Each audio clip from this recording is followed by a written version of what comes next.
नमस्कार प्यारे साथियों, ज्ञान विचार कहानी चैनल में आपका स्वागत है। साथियों, यह वह मंच है जहां हम उन कहानियों को आपके सामने लाते हैं जो सिर्फ किस्से नहीं होती, बल्कि हमारे समाज की अनकही सच्चाइयों का आईना होती है।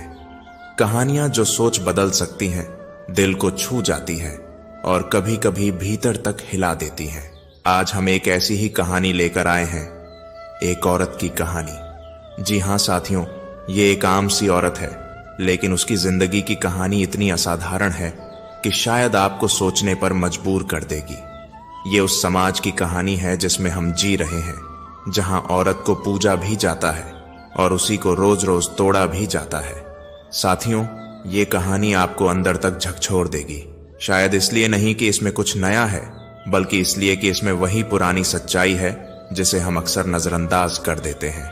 तो आइए, दिल और दिमाग को थोड़ा खोलिए और चलिए आज की यह सच्ची और कड़वी सच्चाई के सफर पर।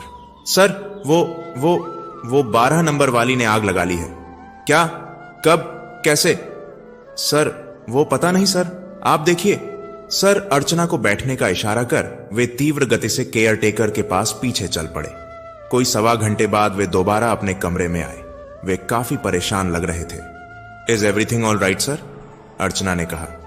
नो, एक्चुअली यहां भर्ती एक औरत ने आग लगा ली है। 70% झुलस गई है। Oh, so sad sir. Police inquiry होगी। अब कौन है ये औरत सर? क्या मैं जान सकती हूं? कुछ साल पहले ही यहां आई है। वैसे शांत है, कभी कभी अग्रेसिव हो जाती है। घर वालों का सपोर्ट मिलता तो दवाओं से ठीक हो जाती, लेकिन घर वाले यहां छोड़ गए। सब कुछ बता पाना संभव नहीं। तुम्हें कुछ अलग केस के बारे में जानना था ना? एक काम करो, एक डायरी है जो उसके घर वाले इसके सामान के साथ दे गए थे। तुम उसे पढ़ो, शायद उससे कुछ हेल्प मिले, पर कल तक वापस कर देना। Sure sir. उन्होंने प्यून से डायरी मंगवाकर अर्चना को दे दी। पीले रंग की वह डायरी, कवर पेज पर गणेश जी का चित्र बना था और अंदर खूबसूरत अक्षरों में लिखा था, गीता।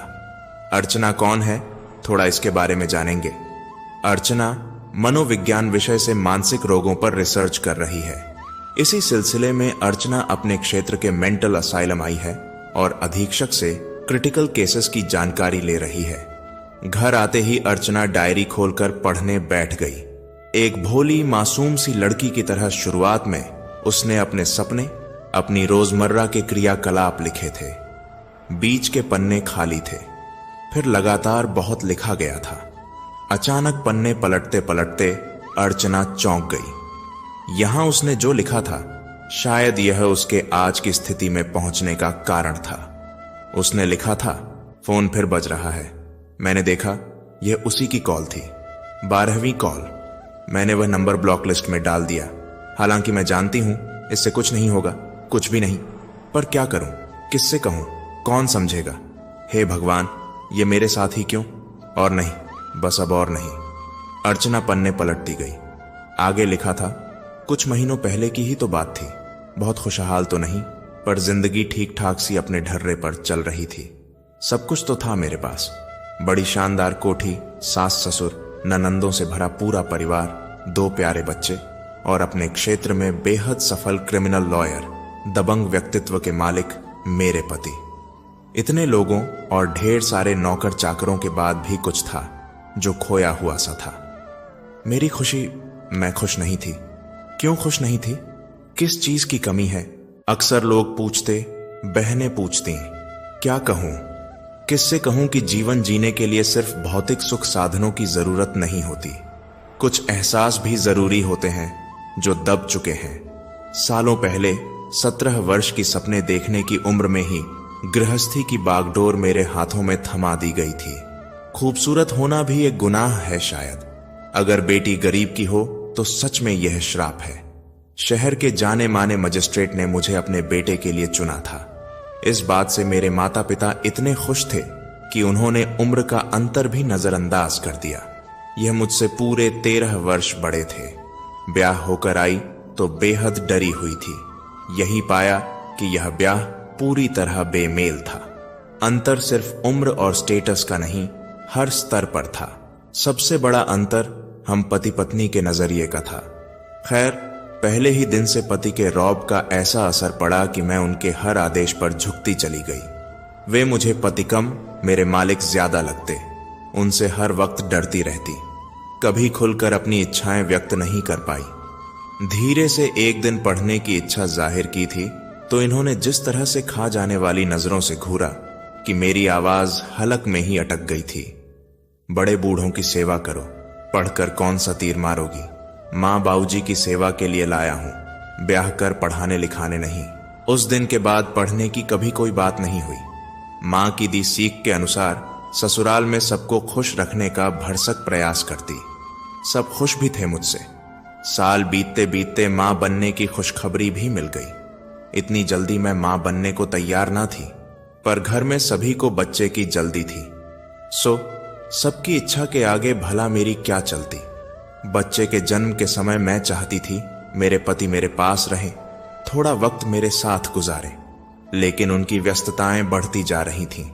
वे सुबह कोर्ट निकल जाते, दोपहर में भोजन के लिए आते, थोड़ा आराम करके फिर कोर्ट निकल जाते, फिर सीधा रात को घर में घुसते।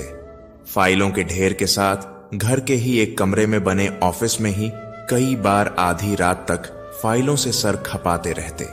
मैं बात करने को भी तरस जाती। मैं उन्हें बताना चाहती कि आज मैंने क्या क्या किया, कि आज मैंने बच्चे की धड़कन महसूस की, कि आज बच्चे ने पहली बार लात मारी, लेकिन उनके पास यह सब सुनने के लिए वक्त कहां। बच्चे के जन्म के बाद भी यही शेड्यूल बना रहा। शिकायत का कोई फायदा नहीं था, क्योंकि शिकायत सुनने वाला कोई था ही नहीं। हारकर मैंने अपने इस जीवन को ही अपनी किस्मत मान लिया था। मैंने बच्ची में मन लगाना शुरू किया, उसमें अपना बचपन खोजने लगी। समय अपनी गति से बीत रहा था। देखते ही देखते मैं एक और बेटे की मां बन गई। मेरी खुशियां, मेरी आशाएं, अपेक्षाएं सब अपने बच्चों तक सीमित होकर रह गई थीं। कभी मायके जाती तो अपनी हमउम्र सहेलियों को ठिठोली करते देख मानो फिर से वही पुरानी गीता बन जाती। जी भरकर जीने की कोशिश करती, पर यह दिन ज्यादा देर तक स्थायी ना रह पाते। मायके में मुझे ज्यादा रुकने की इजाजत नहीं थी। माँ बाबूजी कट कर रह जाते, मानो अपनी हैसियत से ऊंचे खानदान में लड़की ब्याहनी की यही सजा हो। मेरी शादी हुए 17 साल बीत चुके थे। जिंदगी ऐसे ही चल रही थी कि एक दिन घर मिलने आई बहन ने कहा, लाओ दीदी आपका फेसबुक अकाउंट बना दूं। नौकर चाकर होने के बाद भी सारा दिन बस घर में खटती रहती हो। छोड़, मुझे इतना टाइम कहां। मैंने कोई रुचि नहीं दिखाई। अरे करना ही क्या है यहां, परिवार वाले, स्कूल के दोस्त, पुराने बिछड़े सब या मिल जाएंगे। कभी कभी ऑनलाइन आकर मिलजुल लिया करना, और क्या। अच्छा, सबसे फेसबुक पर मिलना हो जाएगा। बना दे, मेरा अकाउंट और मैनेज करना भी सिखा दे। फेसबुक अकाउंट बन गया और बहन ने मेरी एक अच्छी सी तस्वीर भी लगा दी थी। कुछ परिवार वालों को रिक्वेस्ट भी भेज दी थी। काम से फुर्सत होकर मैं कभी कभी फेसबुक देख लेती। सबको जन्मदिन की बधाई देना और डीपी पर लाइक करने के अतिरिक्त कुछ नया या मन बांधने जैसा कुछ भी ना मिलता तो 5 मिनट में ही बंद भी कर देती। एक रात देर तक पतिदेव ऑफिस में ही बैठे रहे। मैं फेसबुक चलाकर इंतजार के लम्हे काट रही थी। तभी एक नोटिफिकेशन चमका। किसी ने रिक्वेस्ट भेजी थी। यूं तो मैं रुचि ना होने की वजह से रिक्वेस्ट ना देखती ना कंफर्म करती, पर उस दिन समय काटने के लिहाज से मैंने रिक्वेस्ट भेजने वाले की प्रोफाइल खोली। कुणाल शर्मा, आयु 24 साल, मुरादाबाद। भेजने वाले की डीपी काफी आकर्षक थी। मैं देखने लगी। काफी तस्वीरें थीं, काफी सारी मनोरंजक पोस्ट भी थीं। ऐसा लगता था यह कुणाल काफी मनमौजी और हंसने हंसाने वाले स्वभाव का बंदा था। मैं मुस्कुरा पड़ी। इतने सालों बाद आज अनायास मेरे होठों पर मुस्कुराहट आई थी। इनके आते ही मैंने फेसबुक बंद करके फोन रख दिया, पर इन्होंने तो मुझ पर नजर डालने की भी जहमत नहीं उठाई और बेड पर एक तरफ पीट कर सो गए। एक राशि मेरे मुंह से निकल गई, क्योंकि कल मेरा जन्मदिन है और मैं कब से यह प्रतीक्षा कर रही थी कि यह आएंगे और एक मुबारकबाद तो मुझे जरूर देंगे। मेरी कोई मांग नहीं कि गहने चाहिए, कपड़े चाहिए, बस इतना ही चाहा था कि एक बार प्यार से अपने हाथों में मेरा हाथ ले और मेरे जन्मदिन पर मुझे सिर्फ एक प्यार भरी मुबारकबाद दे दे। लेकिन हर बार की तरह यह रात भी यूं गुजर गई। दोपहर सब काम से फारिग हो गई थी। बस लंच पर इनके आने का इंतजार था ताकि गर्म रोटियां सेक कर खिला सकूं। थोड़ी देर सुस्ताते हुए फोन उठाया तो एक और नोटिफिकेशन चमक रहा था। मैसेज रिक्वेस्ट का देखा तो यह कल वाले लड़के की ही मैसेज रिक्वेस्ट लिखा था। रिक्वेस्ट कबूल करने का क्या लेगी मोहतरमा, कब से आवेदन किया है, कृपा करके निवेदन स्वीकार करें। उसे ऐसी भाषा शैली पर हंसी आ गई। मैंने अब भी उसकी रिक्वेस्ट कंफर्म नहीं की थी, ना ही मैसेज का कोई जवाब दिया। पतिदेव आ चुके थे। मैंने झटपट खाना लगाया। स्पेशल लंच की ओर भी उनका ध्यान नहीं गया। खाना खाते हुए भी लगातार फोन पर बात करते रहे। मन मन में कहीं यह इच्छा फिर एक बार उठकर दफन हो गई कि वे मुझे बर्थडे विश करते। खैर, उनके जाने के बाद मैं बहुत देर तक अपने मायके वालों से फोन पर बात करती रही।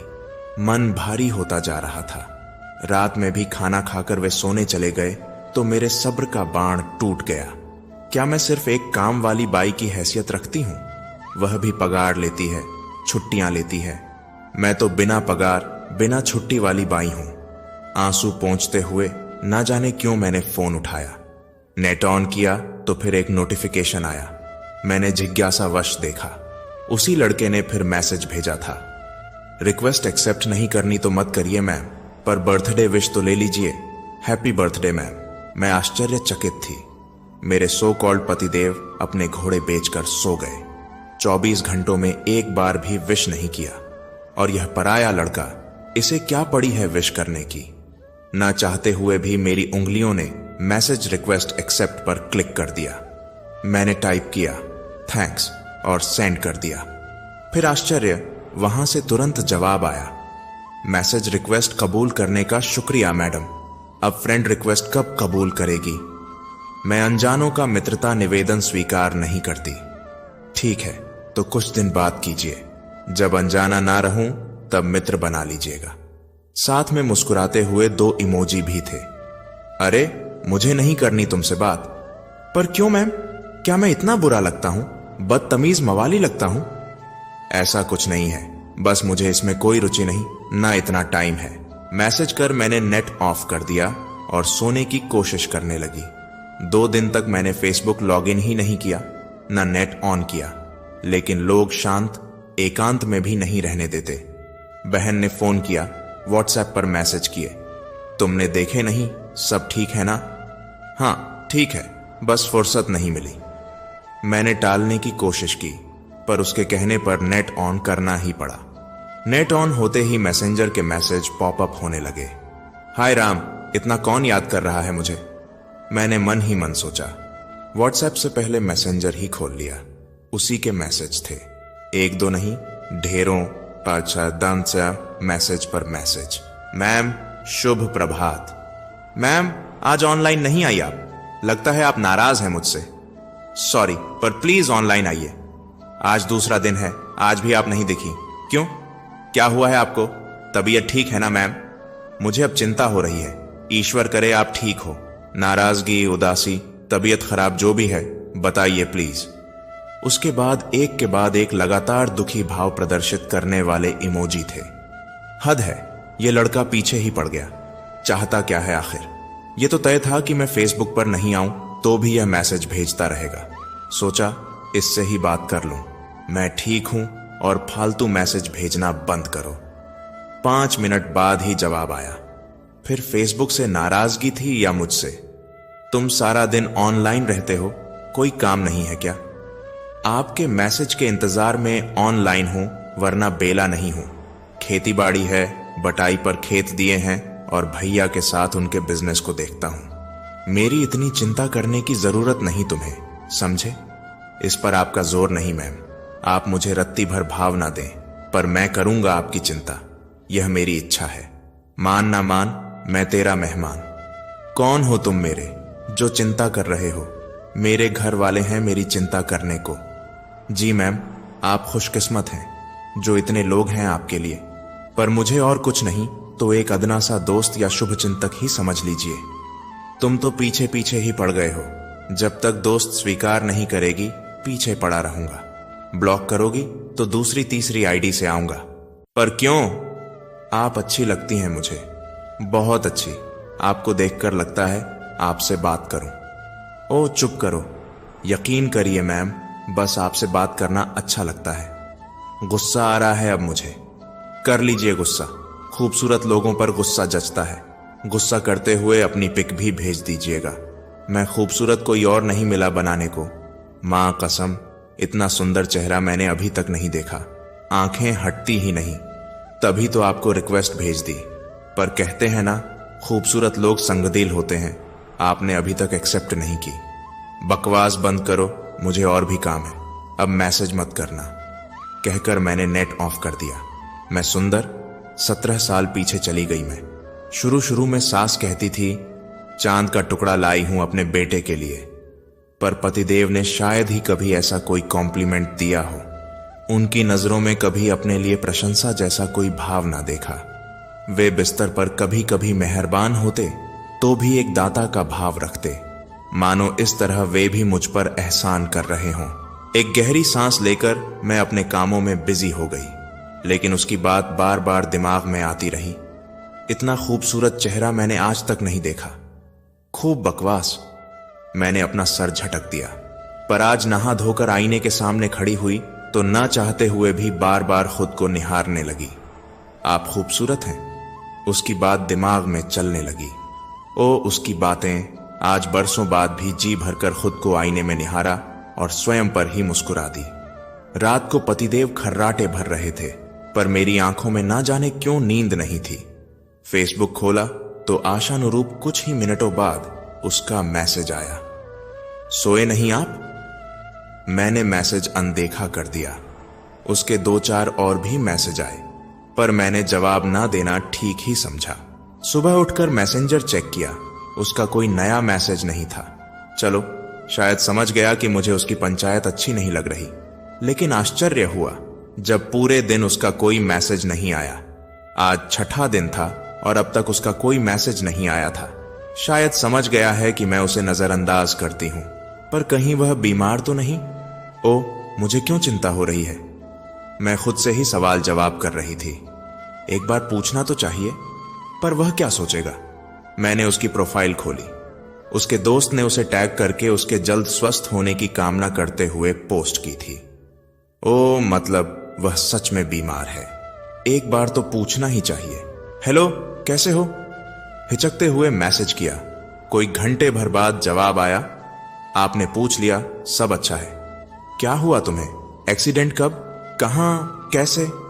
जब आपने मेरे मैसेज देखकर भी जवाब नहीं दिया, तब आपके नजरअंदाज करने की वजह से सच बताओ, कैसे हुआ? मैं झूठ नहीं बोलता मैम।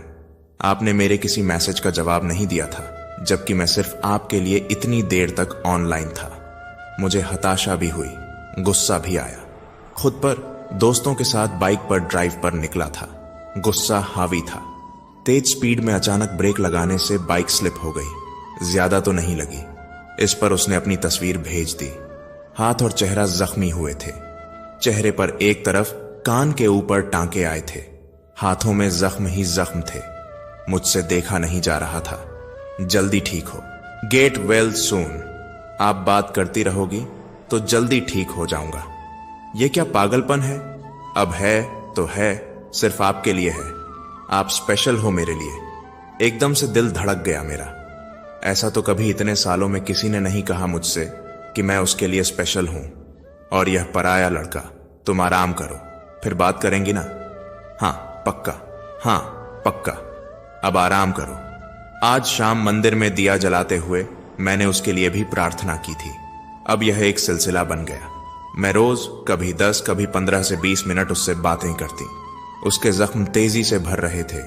वह रोज अपनी तस्वीर मुझे भेजता और पूछता, मेरी स्मार्टनेस में कमी तो नहीं आई ना?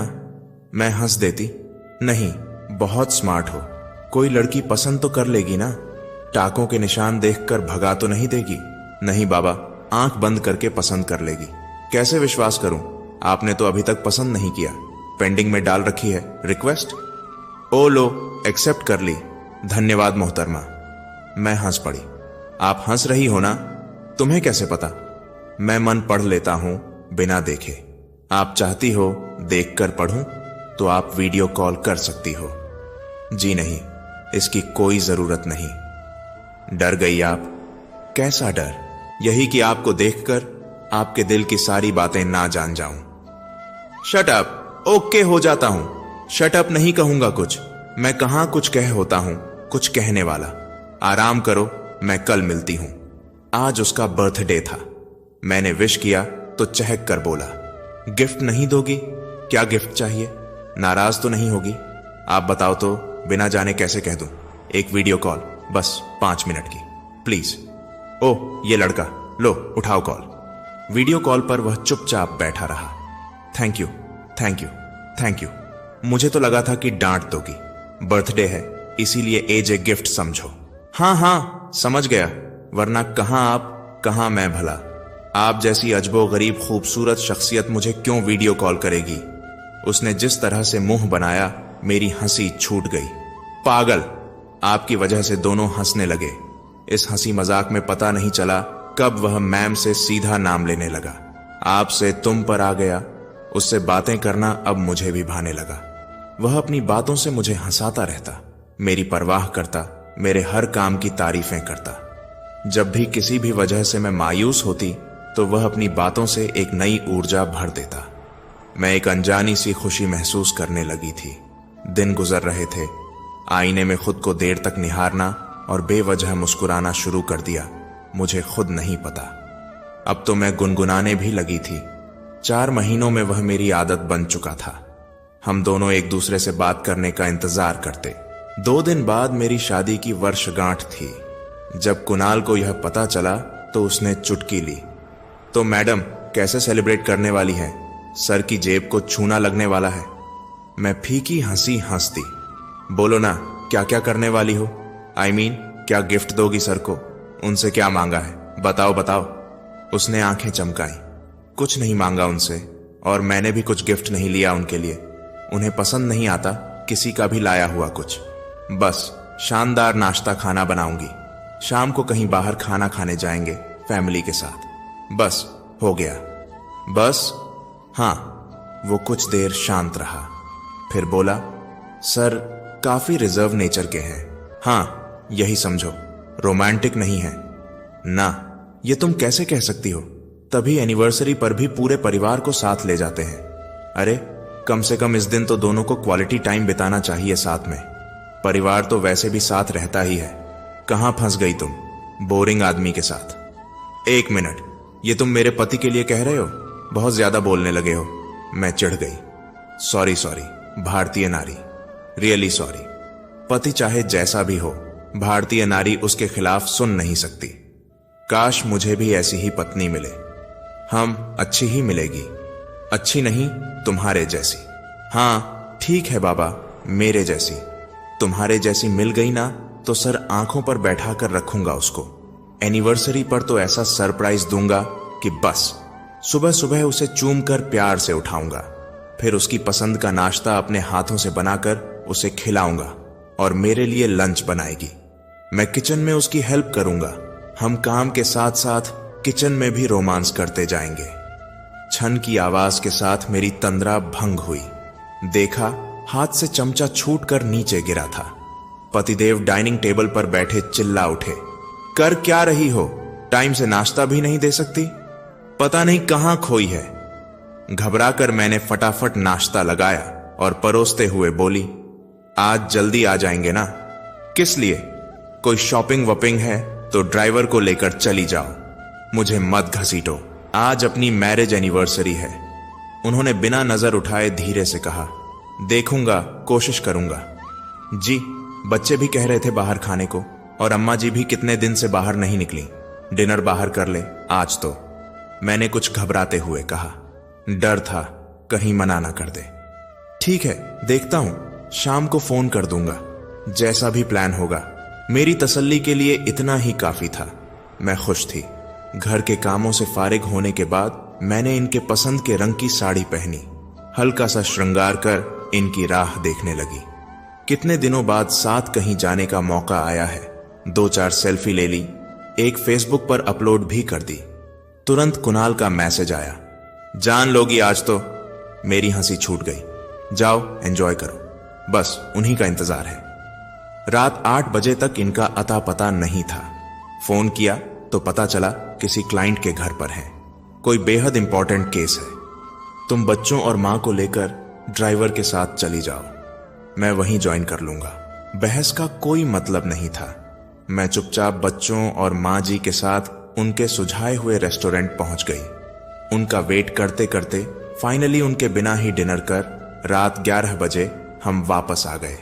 उनको फिर फोन किया तो उन्होंने बताया उन्हें आने में लेट हो जाएगा। खाना खा चुके थे, मैं चिंता ना करूं। मन रोने का हो रहा था, आंसू और भिगो रहे थे।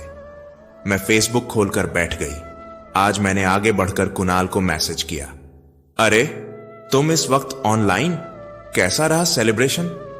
क्यों इस वक्त ऑनलाइन नहीं आ सकती? मैंने उसके सवाल को इग्नोर करते हुए कहा, इस वक्त तो तुम्हें और सर को एक दूसरे के साथ होना चाहिए, एक दूसरे में खोए हुए। क्यों, गलत कह रहा हूं क्या मैं? 18 साल हो चुके हैं हमारी शादी को। तो क्या हुआ, कुछ एहसास कभी पुराने नहीं होते? वैसे सर कहां हैं? बताया नहीं। सेलिब्रेशन कैसा रहा?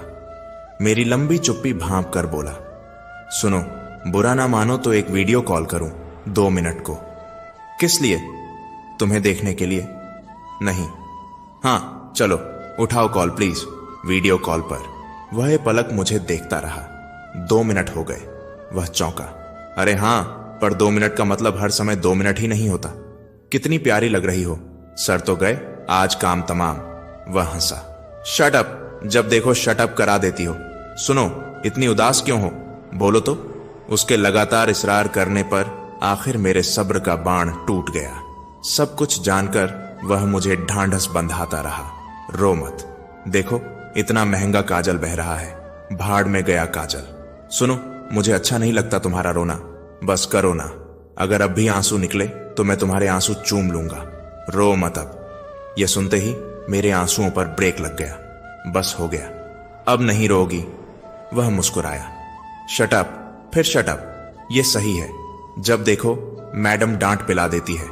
वह मुंह बनाते हुए बोला, तो मैं ऐसे वक्त में भी मुस्कुरा दी। हां, बस ऐसे ही मुस्कुराया करो, इसी मुस्कान पर तो मैं फिदा हूं। वह आंख दबाते हुए बोला, तुम फ्लर्ट कर रहे हो? हां, तो क्या हुआ, तुम भी करो। शट अप, उम्र देखी है अपनी? कुछ दिन पहले ही 26 का बबरू जवान हुआ हूं। मेरी उम्र पता है? नहीं पता है, बताओ। 18 साल तो शादी को हो चुके मेरी। तुमने बाल विवाह कर लिया तो इसमें मैं क्या करूं? बालिग होने पर विवाह हुआ था तो बुढ़िया हो। हां बिल्कुल, लगती तो नहीं हो। वैसे इतनी हसीन बुढ़िया भी चलेगी मुझे। वह हंसने लगा, 13 साल बड़ी हूं तुमसे। तो यह किस संविधान में लिखा है कि 13 साल के अंतर वाले फ्लर्ट नहीं कर सकते? ढीठ हो तुम्हारे लिए। हां हां बस करो। मैं हंस रही थी।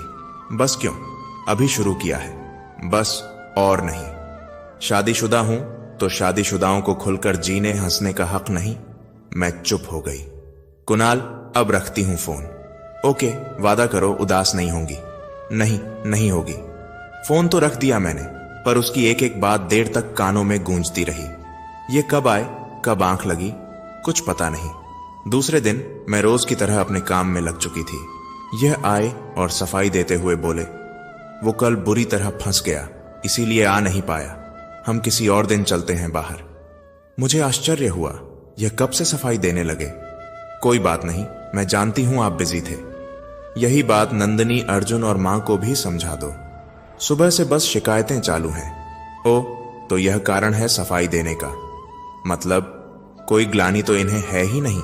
दोपहर हमेशा की तरह थोड़ा फ्री हुई तो फेसबुक खोल लिया। कुणाल ने कई हास्य व्यंग्य पोस्ट किए थे। मैं खुलकर हंस पड़ी।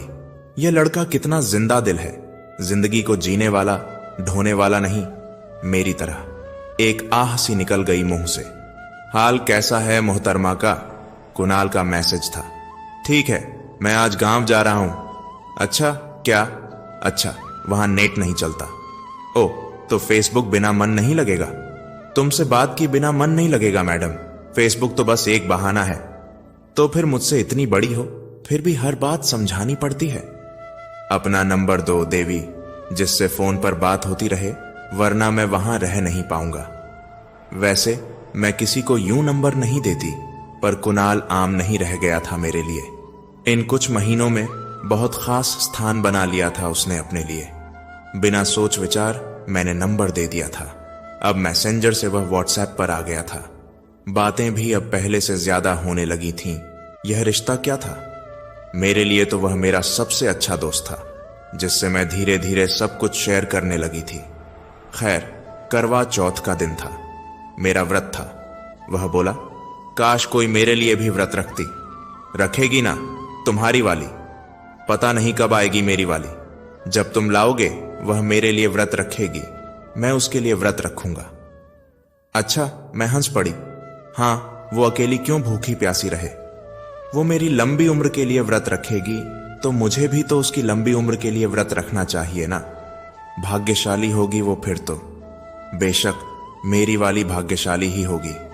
ना जाने क्यों मन में कुछ कसक सा गया उसकी बातें सुनकर। जब पूजा के लिए तैयार हो तो एक पिक मुझे भी भेजना, मैं देखना चाहता हूं। मैंने ना हां कहा ना ही ना कहा। मैं आज का दिन सिर्फ और सिर्फ अपने पति का ध्यान करते बिताना चाहती थी, सो कह दिया कि आज बिजी रहूंगी, मैसेज ना करना।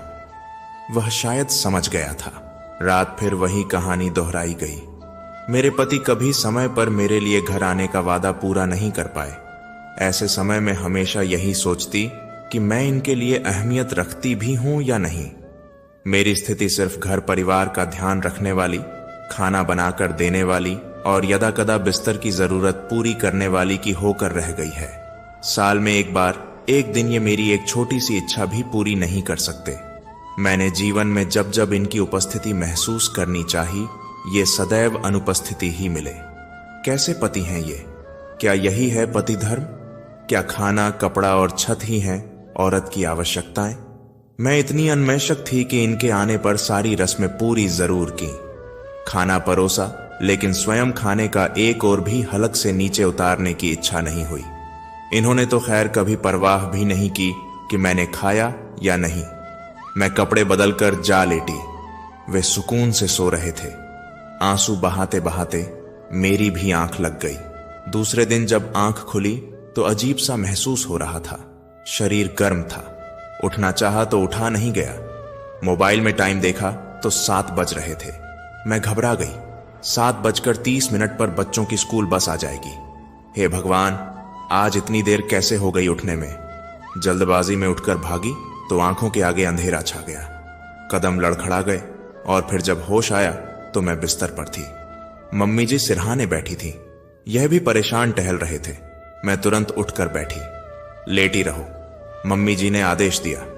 बच्चे गए स्कूल, टिफिन दे दिया था मैंने।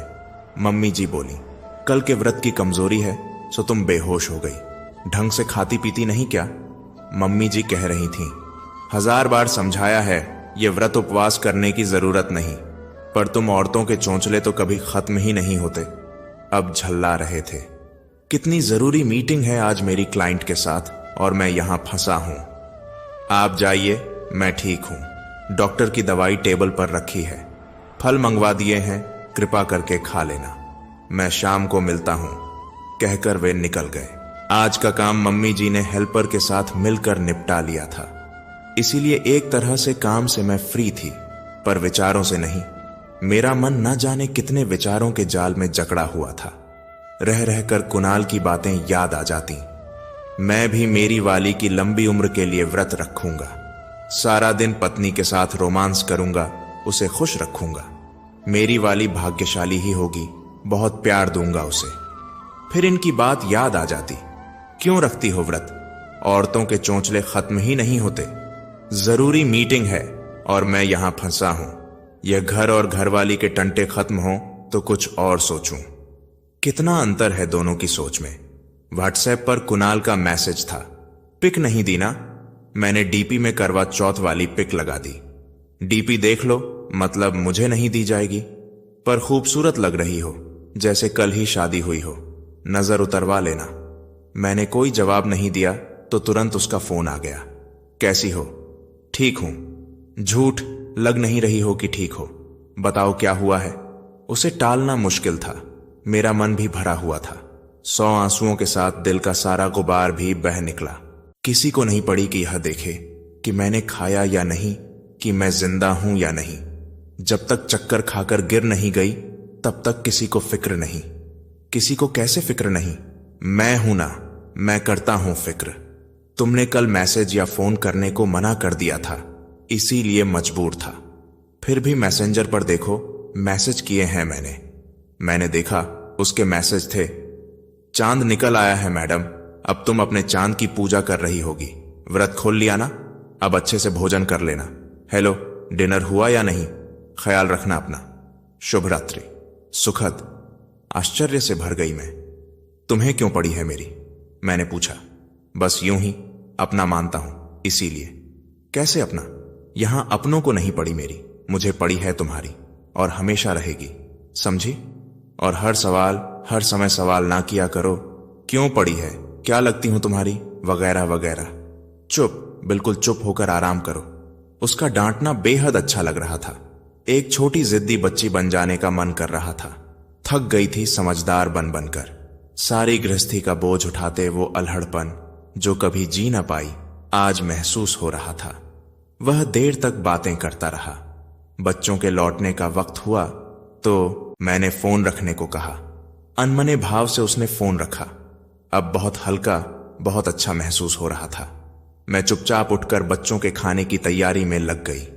रात को सब सो चुके थे, पर मैं जाग रही थी। कुणाल व्हाट्सएप पर खैरियत पूछ रहा था। अचानक वह कह उठा, रोया ना करो, मुझसे देखा नहीं जाता। तुम्हें पता नहीं मैं कितना बेचैन हो जाता हूं। पर क्यों? तुम नहीं समझती? क्या वाकई मतलब भी समझाना पड़ेगा? हां, समझाओ। रहने दो, जो समझना ना चाहे उसको क्या समझाना। बताओ ना, तुम्हें कसम है मेरी शालू, चाहने लगा हूं तुम्हें। क्या पागल हो? मजाक है ना? उसने जैसे मेरा रिएक्शन देखा ही ना। नहीं, वह अपनी रॉ में लिखता जा रहा था। मेरी सुबह तुम्हारे ख्याल से शुरू होती है, रात तुम्हारे ख्यालों में गुजरती है। किसी से बात करने का मन नहीं होता, सिर्फ तुम ही तुम छाई रहती हो। I really really love you. Shut up, क्या अंट बके जा रहे हो? मैं जा रही हूं, गुड नाइट, कहकर मैंने फोन रख दिया। लेकिन पूरी रात उसकी बातों ने मुझे सोने नहीं दिया। आई लव यू, पूरी रात यही वाक्य जहन में गूंजता रहा। मैं बेहद अनमना महसूस कर रही थी। मैंने यह कभी नहीं चाहा कि एक नई उम्र का लड़का मेरे जैसी प्रौढ़ा के प्रेम में पड़ जाए। यह किसी भी नजर से ठीक नहीं था। मुझे अपनी गलती नजर आने लगी। मैंने ही इतनी छूट दी उसे कि वह इस स्तर तक पहुंच गया। मैंने तय किया कि अब उससे बात नहीं करूंगी। इसीलिए उसको फेसबुक के साथ साथ व्हाट्सएप पर ब्लॉक किया और उसका नंबर भी रिजेक्ट लिस्ट में डाल दिया। लेकिन तब मुझे उसकी दीवानगी, उसका पागलपन पता चला। फेसबुक पर जाते ही 5-6 लोगों की मैसेज रिक्वेस्ट थी, प्लीज कुणाल से बात कर लीजिए।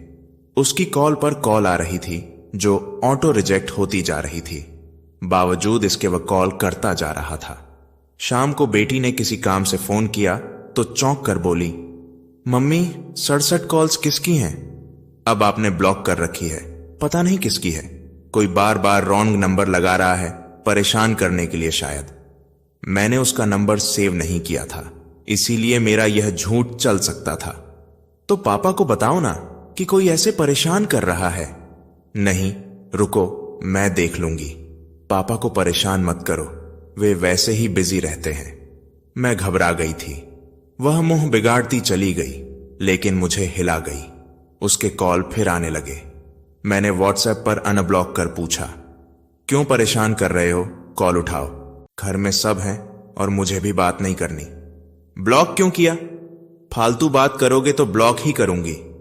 मेरी बातें, मेरा प्यार फालतू है? काहे का प्यार? उम्र देखी है अपनी और मेरी? मोहब्बत उम्र देख कब देखती है? वाह, ऐसे मोहब्बत होती है तो कैसे होती है, तुम बता दो। अरे तुम पागल हो क्या? हां, तुम्हारे लिए। शादीशुदा हूं मैं, 2 बच्चों की मां, भी तुमसे 13 साल बड़ी। तो मैं क्या करूं? चुप करो तुम। नहीं करूंगा चुप मैं, फिर ब्लॉक कर दूंगी। मैं फिर कॉल करूंगा। देखो, जो तुम चाहते हो वह नहीं हो सकता, समझे?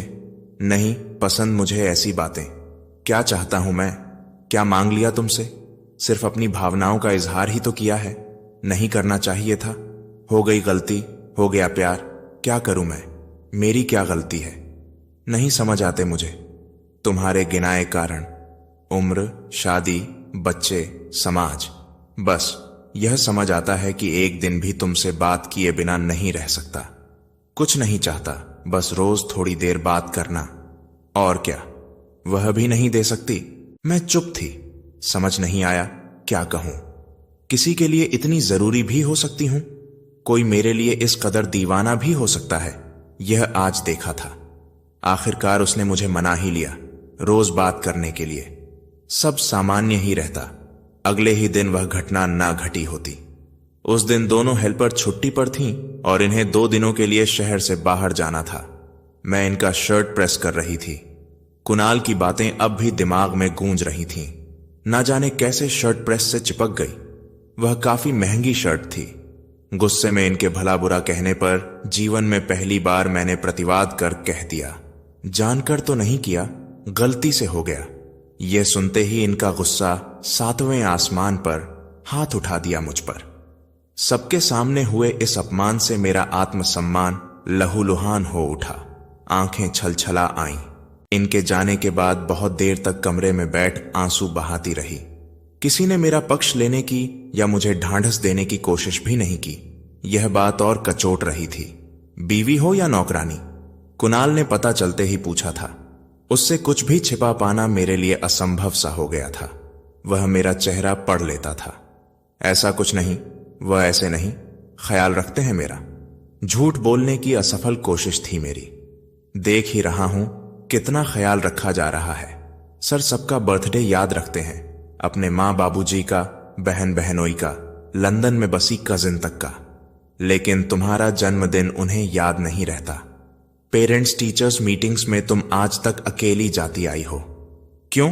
बच्चे तुम्हारे अकेले के हैं। उन्हें पालो तुम, पढ़ाओ तुम, खाना तुम खिलाओ, सुलाओ तुम। हर आवश्यकता का ध्यान तुम रखो और पिता होने का गौरव उन्हें मिले। पूरे घर का ख्याल रखती हो। कभी मम्मी जी की पूजा की तैयारी, कभी बाबूजी का चाय नाश्ता, कभी नंदों की आव भगत। एक पैर पर नाचती रहती हो। ये घर वाले तुम्हारे बारे में सोचते हैं? कभी वो आदमी जिसे तुम पति कहती हो, मांग में सिंदूर भर देने से तुम्हारा मालिक हो गया, जैसे चाहे तुम्हारे साथ बर्ताव करता है। बस करो, वो पति है मेरे। मेरा चेहरा आंसुओं से तर था। कुणाल कड़वी सच्चाई बयां कर रहा था। दूसरों के लिए जान दे देना, फिर भी कोई खुश नहीं होगा। अपने लिए कब जीऊंगी? क्या कर सकती हूं मैं? मेरा हाथ थाम लो, मैं और कुछ नहीं कर सकता। कम से कम तुम्हारे आंसू तो पोंछ ही सकता हूं। नहीं, यह ठीक नहीं। क्यों? सुनो, क्या तुम कभी प्यार करना नहीं चाहती? प्यार? हां, किया है। कभी इसका एहसास नहीं किया होगा। मैं सोच रही थी, मैंने शादी अब तक पूरी निष्ठा से निभाई थी, पति पर सर्वस्व अर्पण किया था। लेकिन प्यार शब्द इस रिश्ते से गायब ही था। हमारा रिश्ता महज स्त्री पुरुष का था। प्यार क्या होता है कभी जाना ही नहीं। शालू, हर किसी को हक है अपना प्यार पाने का। तुम अपने आप को इससे वंचित क्यों रखना चाहती हो? मैं तुम्हें तुम्हारे हिस्से का प्यार देना चाहता हूं। इससे इनकार मत करो। सबको प्यार नहीं मिलता। ईश्वर ने शायद इस निमित्त हमें मिलाया है। खंडित आत्मसम्मान वाली मैं उस चोट खाए बच्चे की तरह थी जो किसी के पुचकार भर देने से रो देता है। मेरे झुके सिर को एक कंधे की जरूरत थी। कुणाल वो कंधा था। हालातों से घबराकर आखिरकार मैंने उसके कंधे का सहारा मंजूर कर लिया। उसकी बातों ने मेरे सोच विचार पर नाकेबंदी सी कर दी थी और कुछ सोचना समझ पाना मेरे बस में नहीं था। एक अतृप्त आत्मा जाग उठी मेरे भीतर और उस रात मेरी आत्मा उसके प्रेम में डूबकर मानो तृप्त हो उठी। उस पूरी रात हम दोनों वीडियो कॉल पर एक दूसरे को देखते रहे, एक दूसरे के प्रेम में भीगते रहे। अगले दिन नींद पूरी न होने पर भी थकान या विषाद की छाया भी मेरे चेहरे पर नहीं थी। मैं आज सालों बाद बेहद खुश थी। उस दिन के बाद से मैंने खुश रहना सीख लिया था। जब भी मौका मिलता पूरी एहतियात बरतते हुए मैं कुणाल से बातें करती। उससे बात कर बेहद सुकून मिलता। मेरे घर में और किसी को तो मेरी परवाह नहीं थी। बेटा छोटा था, लेकिन बेटी को मुझ में आए परिवर्तन साफ दिख रहे थे। आजकल आप किससे बात कर बातें करती रहती हो? कितनी बार आपका फोन बिजी आता है? वो अपनी स्कूल की सहेली से बात करती हूं। फिर मेरे आने पर एकदम चुप क्यों हो जाती हो? नहीं तो तू कुछ ज्यादा ही बोलने लगी है। मैं जानती थी बड़ी होती बेटी को इस तरह हर बार झूठ बोलकर बहलाना संभव नहीं, पर मैं कुणाल के प्रेम में डूब चुकी थी और अब इससे बाहर नहीं आना चाहती थी। डायरी पढ़ते पढ़ते काफी रात हो चुकी थी। अर्चना कॉफी बना लाई। अर्चना गीता की सारी कहानी आज ही पढ़ लेना चाहती थी। ऐसा नहीं कि इस तरह की घटना अर्चना ने पहली बार सुनी हो, पर अर्चना जानना चाहती थी कि ऐसा क्या हुआ। कितने बड़े लॉयर की बीवी आज इस हाल में पहुंच गई। कॉफी की चुस्की लेते हुए अर्चना ने अगला पन्ना पलटा। कुणाल हर बार पहले से ज्यादा वाचाल, पहले से ज्यादा उन्मादी होता जा रहा था। पति की तरह हक जताता, जो मुझे अच्छा लगता। अब वह कई बार मिलने की ख्वाहिश जाहिर करता। मैं भी उससे मिलना चाहती थी, पर यह मेरे लिए ऐसे संभव नहीं था। मुरादाबाद में मेरी बुआ जी रहती थीं। गर्मियों की छुट्टी में वहां जाने का प्लान बनाया। पतिदेव बच्चों की जिद पर हमें वहां भेजने को तैयार हो गए। अलबत्ता वे खुद कभी हमारे साथ नहीं गए।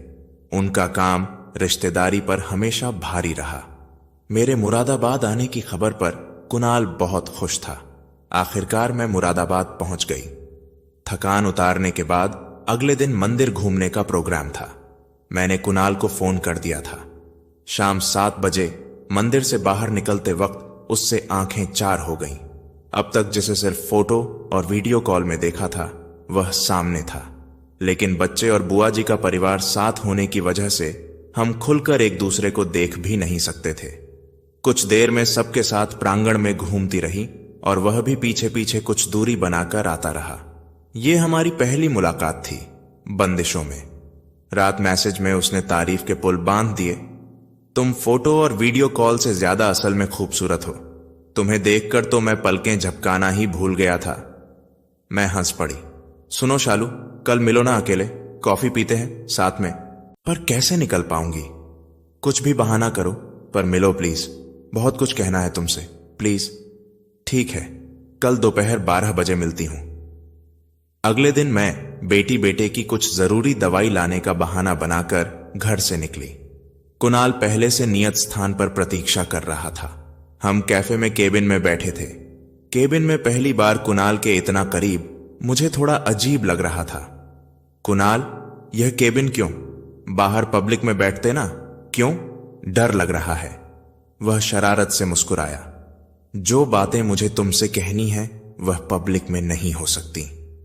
वह मेरे एकदम करीब खिसक आया था। मेरे हाथ अपने हाथों में लेते हुए वह मुझ पर झुकने लगा। कुणाल, नहीं। मैं अचकचा कर पीछे हट गई। क्या हुआ? किसी तो कर रहा हूं। नहीं प्लीज। लेकिन क्यों? तुम्हारा मन नहीं होता? ऑनलाइन 1000 बार जो किया, ऑफलाइन एक बार भी नहीं करना। सब कुछ बहुत अजीब लग रहा था। जिसके समीप होना चाहती थी उसका सामीप्य क्यों ऐसी फीलिंग दे रहा था? अचानक मैंने उसके हाथों से अपने हाथ छुड़ा लिए और कहा, नहीं हो पाएगा कुणाल, मुझसे यह नहीं हो पाएगा। क्यों? क्यों नहीं? I love you. ना जाने क्या हुआ, मैं झटके से खड़ी हुई और बिना कॉफी पिए ही बाहर आ गई। कुणाल हकबकाया सा पीछे दौड़ता आया। जब तक वह कुछ कहता, मैं ऑटो रोककर उसमें बैठ चुकी थी। कुणाल उखड़ चुका था। वह ऑटो रोकते हुए झल्लाते हुए बोला, क्या हुआ? क्या है यह सब? मेरे बेटे की तबीयत ठीक नहीं, समझा करो। उसकी दवा के बहाने आई थी। मुझे जाना है, काफी देर हो चुकी है, बाद में बात करती हूं। वह कुछ नहीं बोला। मैं दवा लेते हुए सीधे घर आ गई, लेकिन हजारों झंझावात दिमाग में चल रहे थे। थोड़ी देर बाद ही कुणाल का फोन आ गया। पहुंच गई? हां। कितने दिन हो वहां? 3 दिन। और फूफा जी तो बाहर है ना? हां, परसों शाम आएंगे। अच्छा सुनो, आज की मुलाकात तो अधूरी रह गई। अर्जुन की तबीयत का ख्याल ना होता तो तुम्हें कभी यूं जाने ना देता। अरे यार, कितना डरती हो तुम, हद है। मैं चुप थी। सुनो, आज या कल रात मिलो, घर पर ही बुला लो, तसल्ली से मिल सकेंगे। मिल तो लिए ना? ये कोई मिलना था? मुझे तसल्ली नहीं हुई। कायदे से मिलना है, अपनी हसरतें पूरी करनी है, तुम्हें प्यार करना है। कैसी हसरतें, मुझसे ऐसी कोई आशा मत रखो। क्यों ना रखूं, 11 महीनों से तुम्हें समझाता आ रहा हूं। अब इतने करीब आकर तो ऐसे नहीं जाने दूंगा। ना जाने क्यों मैं चिढ़ गई। कुणाल, जो तुम चाह रहे हो वो नहीं हो पाएगा, समझ गए ना? मैं तल्ख स्वर में बोली। ओके, कुछ भेज रहा हूं, उसको देखो और फिर मुझे फोन करके अपना फैसला बताओ। कुछ सेकंड्स बाद ही व्हाट्सएप पर एक वीडियो रिसीव हुआ। मैंने जैसे ही उसे डाउनलोड किया, मेरे पैरों तले जमीन खिसक गई। यह मेरी और कुणाल की वीडियो चैट की रिकॉर्डिंग थी। मैं सपने में भी नहीं सोच सकती थी कि वह यह सब रिकॉर्ड कर लेगा। तभी कुछ ऑडियो नोट्स कुणाल की ओर से भेजे गए। यह मेरी और उसकी ऑडियो कॉल रिकॉर्डिंग थी, जिसमें मैंने उससे अपने प्यार को स्वीकार किया था। मैं स्तब्ध थी। कुणाल का मैसेज आया, इतना काफी है या और भेजूं? मुझे काटो तो खून नहीं। मैंने तुरंत उसे फोन लगाया। हाँ जानू, कहो, क्या सोचा? शर्म नहीं आई यह सब रिकॉर्ड करते हुए? चीटिंग की मेरे साथ। तुम्हें शर्म नहीं आई मेरे साथ यह सब करते हुए, चीटिंग की पति के साथ? सुनो मैडम, तुम पहली नहीं हो जो यह सब कर बैठी हो। होता है, हो जाता है।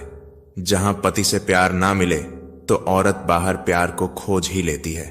तो गलत क्या है? गलत है अब यहां तक लाकर यूं साथ छोड़ना। मैं ऐसे होने नहीं दूंगा। सीधी तरह नहीं मानोगी तो ऐसे मनवाऊंगा। बेहतर है मेरी बात प्यार से मान लो।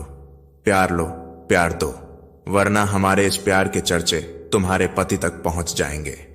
वह हंस रहा था। मैं जड़वत हो चुकी थी। जिसे सच्चा साथी समझ रही थी, वह तो आस्तीन का जहरीला नाग निकला। दिमाग सुन्न हो रहा था, आंखों से आंसू बह निकले। ऐसा मत करो मेरे साथ प्लीज, मैं गिड़गिड़ाई। बस एक बार जानू, बस एक बार तुम्हें हासिल करना चाहता हूं। कसम से फिर कभी तंग नहीं करूंगा। हम अच्छे दोस्त बनकर रहेंगे पहले जैसे। Trust me. नहीं, सोच लो, चंद सेकंड्स लगेंगे तुम्हारे पति तक यह सब पहुंचाने में। तब क्या होगा तुम्हारी इज्जत का? तब ना घर की रहोगी ना घाट की। अभी तो सब कुछ चुपचाप प्यार से निपट जाएगा। किसी को कुछ पता नहीं चलेगा।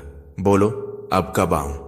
मेरा रोना सुनकर वह बोला, अच्छा चुप हो, ऐसा करते हैं, आज तुम आराम करो, कल का प्लान बनाकर तुम्हें बताता हूं। फोन बंद मत करना, वरना मेरा दिमाग सटक जाएगा, समझी? अब जाओ, आराम करो, रात को बात करते हैं। Love you, take care. मैं चाहकर भी चीख नहीं सकती थी, दहाड़े मारकर रो नहीं सकती थी। बुआ जी मेरे उतरे चेहरे की वजह बेटे का बीमार होना समझ रही थी। रात को कुणाल ने मैसेज किया, कल रात आऊंगा, टाइम तुम बताओगी, रूम में बच्चों को मत रखना। मैं चुपचाप आंसू बहाती, यही प्रार्थना कर रही थी कि यह रात कभी खत्म ना हो और सुबह आए ही ना। दिन कैसे कसमकश में निकल गया, कुछ पता ही न चला। शाम होते ही मेरी बेचैनी बढ़ने लगी। बुआ जी, अर्जुन को बेचैनी रहती है, तो मैं सोच रही थी कि इसे लेकर बाहर के कमरे में सो जाऊं। हाँ ठीक है बेटा, नंदनी मेरे साथ सो जाएगी, बुआ जी बोली। रात 10 बजे तक मैंने अर्जुन को दवा देकर सुला दिया था। कुणाल के मैसेज पर मैसेज आ रहे थे, जो मैं जानबूझकर नहीं देख रही थी। 11 बजे तक सभी सोने जा चुके थे। मैंने कुणाल के मैसेज देखे। वह बार बार आने का समय पूछ रहा था। मैंने लिख दिया, आ जाओ, और 15 मिनट बाद ही मोटरसाइकिल की हल्की आवाज से मेरी रूह जैसे जम गई हो। प्लान के अनुसार मैंने अंदर के दरवाजे की कुंडी तो लगाई थी, पर बाहर का दरवाजा सिरहाने भेड़ रखा था। वह सधे कदमों से चुपचाप कमरे में दाखिल हुआ। कमरे में 0 वॉट की मध्यम रोशनी में भी वह मुझे अपलक निहार रहा था। उसने अर्जुन को वहां देखा तो बोला, हाँ, वो सो रहा है, तबीयत ठीक नहीं है उसकी, तो खुद से दूर कैसे रखती? घर में सबको अजीब लगता, यह अब सुबह ही उठेगा। ओके, वह मुस्कुराया। उसने मेरे दोनों हाथ पकड़े तो सहसा बोल पड़ा, ठंडी क्यों हो रही हो? डरो मत, सिर्फ आज, फिर कभी कुछ नहीं मांगूंगा। खींचकर उसने मुझे अपनी बाहों में कस लिया।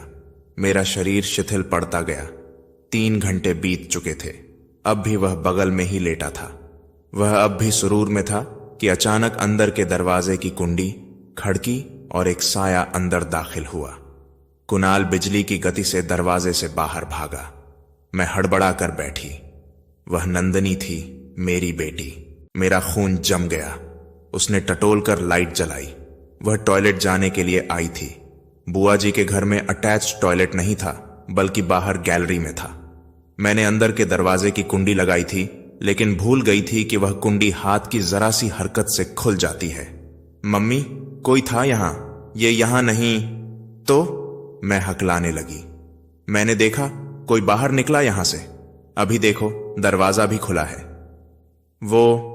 मैं टॉयलेट से आई तो शायद बंद करना भूल गई।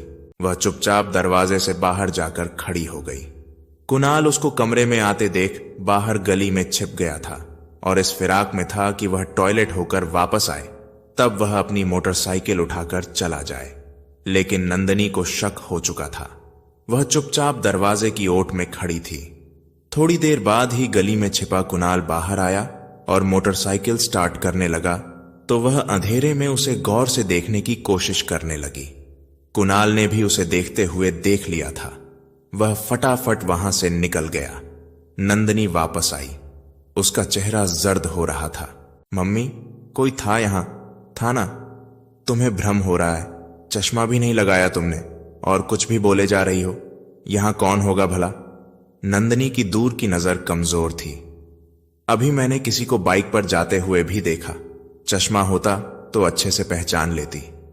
कोई किराएदार होगा बेटा, उसी को देखा होगा। वह कुछ नहीं बोली, क्योंकि नजर कमजोर होने और अंधेरा होने से उसने जो भी धुंधला देखा उसको वह साबित नहीं कर सकती थी। वह चली गई, पर मैं उस रात सो नहीं पाई। सब बर्बाद हो चुका था। मेरा स्वाभिमान अब बचा ही नहीं था। स्वयं से घृणा हो रही थी, पर इस विषय में सोचने से ज्यादा अब मुझे यह सोचना था कि नंदिनी भूल से भी रात की घटना का जिक्र किसी से न कर बैठे। सुबह मेरी हालत खराब हो रही थी। नहा धोकर फिर बिस्तर पर पड़ गई। नंदिनी ने किसी से कुछ नहीं कहा था। कुणाल के मैसेज आ रहे थे। मैंने फोन स्विच ऑफ कर दिया। अगले दिन फूफा जी के आने पर मैं भरसक सामान्य बने रहने की कोशिश करती रही। चोर नजरों से नंदिनी को देख लेती। मैं कोशिश कर रही थी यह जानने की कि उसके मन में क्या चल रहा है। अपनी ही बेटी से आंख मिलाने से बच रही थी वह। नंदिनी खामोश थी, एकदम खामोश। मन ही मन जैसे वह कोई ताना बाना बुन रही थी। बुआ जी, फूफा जी के काफी रोकने के बावजूद हम लोग अगले दिन ही वापस घर आ गए। घर आते ही यह भुनभुनाए, फोन क्यों स्विच ऑफ है तुम्हारा? जी, वो अर्जुन की तबीयत ठीक नहीं थी तो उसको डिस्टर्ब ना हो इसलिए किया था रात में। वो फिर ऑन करना भूल गई। मैं इतना बोलने में ही पसीने से नहा गई। नंदिनी, फोन ऑन कर दे मम्मी का, तुम चाय बनाओ जरा। मैं इनके सामने नंदिनी को फोन देने से मना न कर सकी। मेरा दिल जोरों से धड़क उठा, कहीं कुणाल कोई फोन या मैसेज न कर दे। हालांकि उसकी सारी चैट और कॉल लॉग मैं क्लियर कर चुकी थी, लेकिन फिर भी चोर को हर समय अपने पकड़े जाने का भय होता ही है। नंदिनी ने फोन के साथ साथ नेट भी ऑन कर दिया था। मैं इन्हें कमरे में चाय देकर ड्राइंग रूम में आई, जहां नंदिनी मेरा फोन देख रही थी। मैंने चाय बढ़ाई तो वह झटके से फोन सोफे पर फेंक कर बड़बड़ाई, खुद पी लो अपनी चाय और बात मत किया करो मुझसे। वह तेजी से निकलकर अपने कमरे में चली गई। मैं सिटी पिटाई सी फोन देखने लगी। कुणाल के मैसेजेस थे, यानी जिसका डर था वही हुआ। मैं मैसेज पढ़ने लगी। फोन क्यों बंद कर रखा है यार? परेशान हो गई क्या मुझसे? कोई ना, घर पहुंचकर कॉल करना। और मैं तो बहुत मिस कर रहा हूं। उम्मीद है तुम भी मुझे मिस कर रही होगी। साथ में किस इमोजी थे? उफ, अब मैं क्या करूं? कैसे अपनी ही बेटी की नजरों में गिरने से खुद को बचाऊं? मैं हिम्मत जुटाकर उसके कमरे में पहुंची। नंदिनी, मेरे बच्चे, मुझसे इतनी नाराजगी? वह शून्य में घूर रही थी। मैंने उसे सहलाया तो वह झटकते हुए बोली, उस रात कोई था वहां आपके साथ, मुझे पता है। आप बहलाने की कोशिश मत करो, बच्ची नहीं हूं मैं। क्यों मम्मी, क्या हो गया है आपको? क्यों दूर होती जा रही हैं आप हम सबसे? मैं जैसे आसमान से गिरी। दूर होती जा रही हूं? नहीं बेटा, पहले की तरह आप नॉर्मल नहीं रहती हैं, हर वक्त खुद में गुम। पहले की तरह ख्याल होता था आपको हमारा। आपको मैं अब भी बच्ची लगती हूं? मैं 16 साल की हो चुकी हूं मम्मी।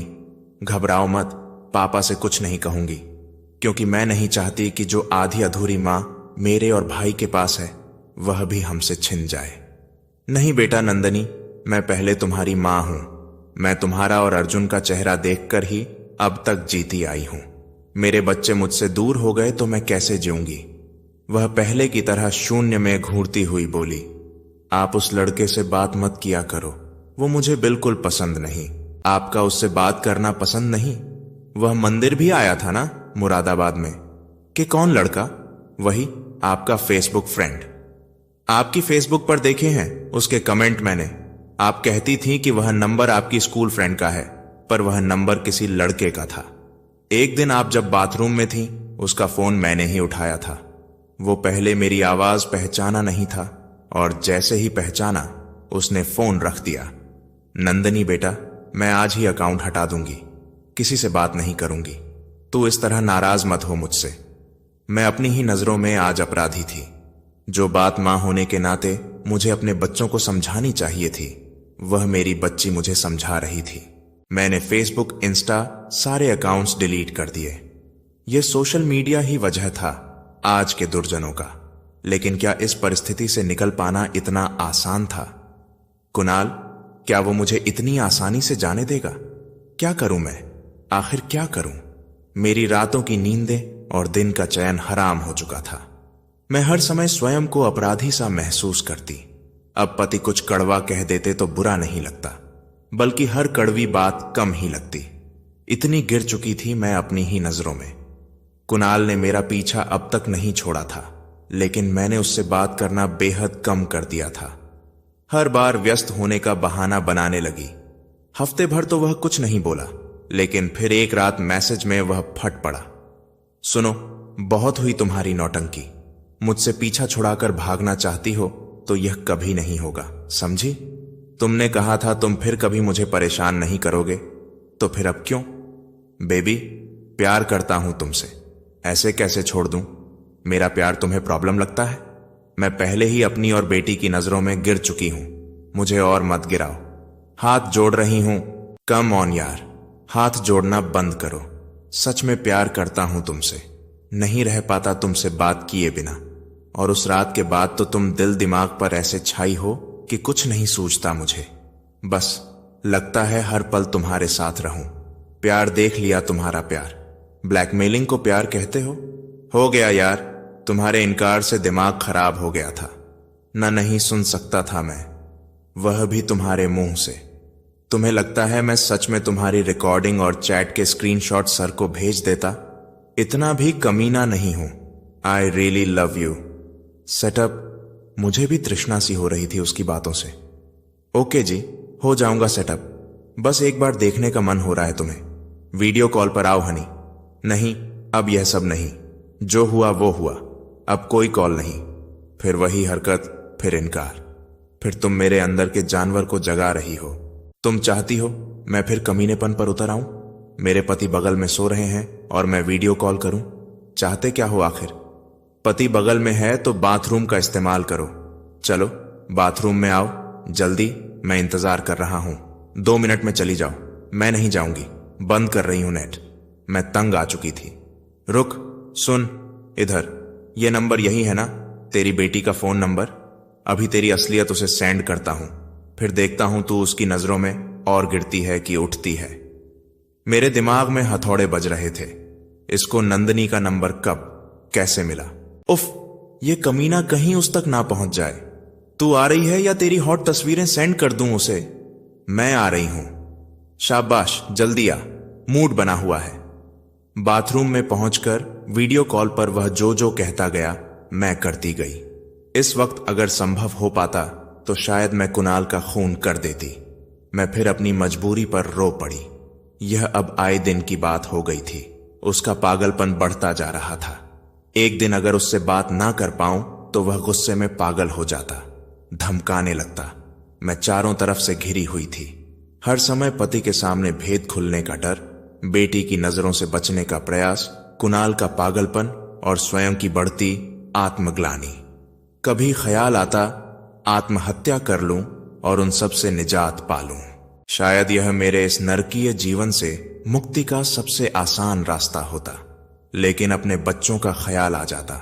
नंदनी फिर भी समझदार हो चली थी, लेकिन अर्जुन अभी सिर्फ 7 साल का था, मुझ पर पूरी तरह से निर्भर। और फिर मैं आत्महत्या कर लूंगी तो मेरे परिवार पर हमेशा के लिए प्रश्न चिन्ह लग जाएगा। 100 सवाल खड़े होंगे। मेरे बच्चों का जीवन तबाह हो जाएगा।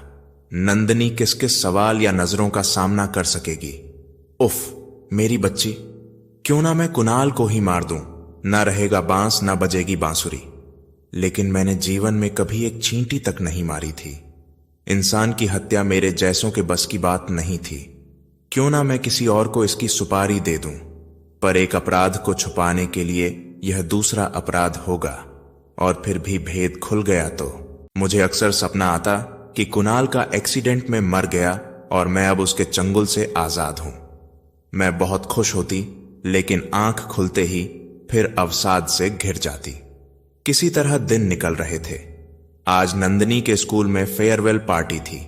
नंदिनी का 11वीं का बैच पार्टी ऑर्गेनाइजर था और उसके बैच का ड्रेस कोड वेस्टर्न आउटफिट था। मैंने अपना एक इवनिंग गाउन उसे दिया जो मैंने खरीदा बड़े मन से था, पर कभी पहन ही नहीं पाई थी। मम्मी, इसकी बाएं हटा दो, स्लीव्स कर दो, वरना यह बहन जी टाइप लुक देगा। मैंने उसके कहे अनुसार ऑल्टर कर दिया। उसने गाउन पहनकर दिखाया। डार्क मैरून रंग में मेरी लाडली एकदम परी नजर आ रही थी। बच्चियां कितनी जल्दी बड़ी हो जाती हैं। मैंने एक गहरी सांस ली, मन ही मन 100 बार उसकी नजर उतारी। नंदिनी शाम 5 बजे तक लौटने को कह गई थी। मैं छत पर खड़ी उसका इंतजार कर रही थी कि कुणाल का फोन आ गया। उसका फोन देखते ही मुझे झुरझुरी छूटने लगती थी। कैसी हो जान? ठीक हूं। यह बताओ, दोबारा कब मिल रही हो? नहीं मिल रही? फिर बकवास की। कैसे नहीं मिलोगी कुणाल?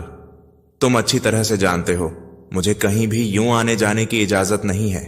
मैं मायके भी नहीं जा पाती। मैं बुआ जी के घर तो जाती हो, वहीं आ जाओ। एक बार फिर गर्मी की छुट्टियों में जाती हूं, वो भी 4-5 दिन को।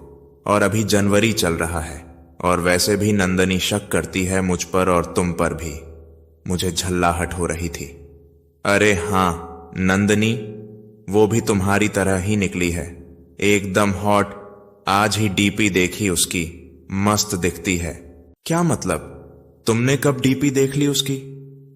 मुझे इस आदमी से नफरत से ज्यादा हैरानी हो रही थी, क्योंकि मैंने पहले ही मौका पाते ही अपने सभी घर वालों के फोन में कुणाल का नंबर ब्लॉक लिस्ट में डाल दिया था, जिससे वह चाहकर भी किसी से कांटेक्ट ना कर सके। तुम मेरा नंबर ब्लॉक करके क्या सोचती हो? मेरे पास एक ही नंबर है। वह बेशर्मी से ठहाका लगाकर हंसने लगा। नंदिनी ने अभी थोड़ी देर पहले मैरून ड्रेस में डीपी लगाई है, बड़ी कातिल लग रही है। साल भर पहले नाक बहाने वाली लड़की इतनी हॉट। चुप, बिल्कुल चुप। मैं चीख पड़ी। उसका नाम भी मत लेना। शर्म नहीं आई तुम्हें? वो बेटी है मेरी।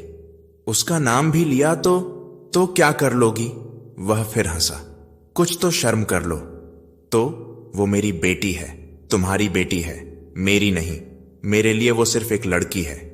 तुम्हारी और मेरी उम्र में 13 साल का अंतर है, जबकि उसकी और मेरी उम्र में सिर्फ 8 साल का। तुम इंसान तो हो ही नहीं सकते। मैं नफरत से बोली। राक्षस हूं, कुत्ता हूं, पर तुम्हारा हूं। वह बेशर्म हंसी हंसता हुआ बोला। तो अब बोलो, कब मिल रही हो? अब पानी सर से ऊपर जा चुका था। उसकी नापाक नजरें अब मेरी बच्ची पर पड़ रही थीं। यह मैं किसी भी कीमत पर होने नहीं दे सकती थी, चाहे मरना ही क्यों ना पड़े। मैं अपनी बच्ची को कभी किसी गंदी नजर का स्पर्श होते भी नहीं देख सकती थी। उस रात और अगले दिन मैंने बहुत सोचा। अब और देर करना ठीक नहीं था। जो होगा देखा जाएगा। दिन रात की ब्लैकमेलिंग, सित्व का लूटते जाना और उस पर भी अपने बच्चों पर नापाक साए का पड़ना मेरी बर्दाश्त के बाहर था। अब और घुटना और दलदल में गिरते जाना मुझे मंजूर नहीं था। आखिर बहुत हिम्मत करके मैंने एक फैसला ले ही लिया।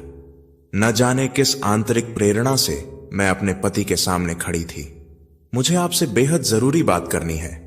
उन्होंने मुझे घोरा तो मेरी टांगें कांप गईं, लेकिन सारी शक्ति बटोर कर मैं कह गई, मुझसे गलती हुई है, मैं अपराधी हूं।